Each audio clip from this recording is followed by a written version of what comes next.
The first question of the week is to revise Chapter 1, Electrostatics.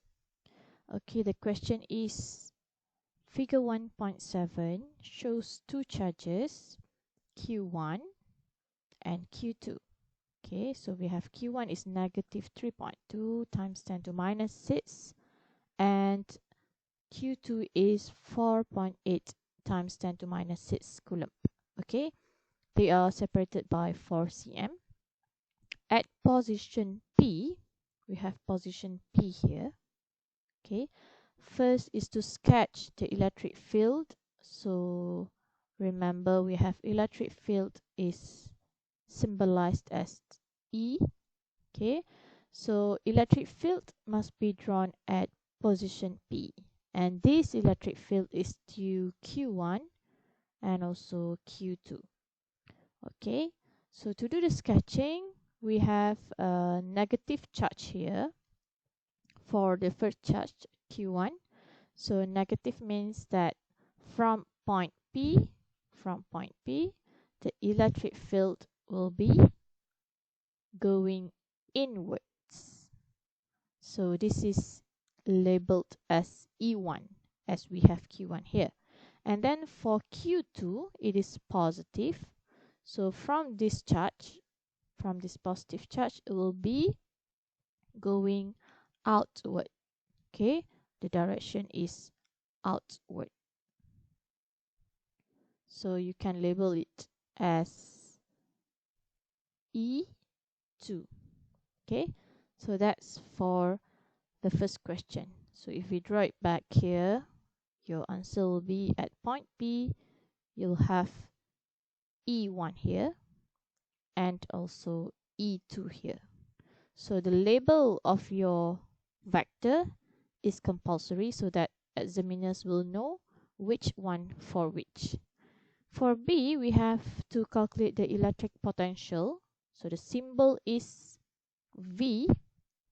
Okay, electric potential at point P.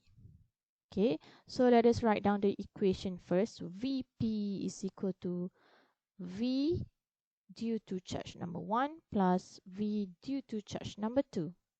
So we have K Q1 over R1. So R1 here is the distance from R1, charge number 1, to point P, and K Q2 over R2 to point P. Okay, so we'll continue here as we have limited space. So our is equal to K is 9 times 10 to 9. You can factorize K. Okay, and your Q1 is negative. You need to include negative 3.2 times 10 to minus 6. Okay, plus Q2 is 4.8 times 10 to minus 6. So this is R1P is 3 cm. So R2P is here. Okay, this is our R2P. R2P. Here is R1P. So we don't have the information for R2P, but we know here is theorem Pythagoras 3, 4, and here supposed to be 5 cm. Okay, or mathematically you can prove it using theorem Pythagoras. So R2P is square root 3 squared plus 4 squared. Then you're supposed to have 5 cm. Okay, so go back to the equation. Then this is here supposed to be 5. Okay, remember we're supposed to use SI unit, negative 2 times negative 2. Then you'll get the answer as negative 9.6 times 10 to 3 volt.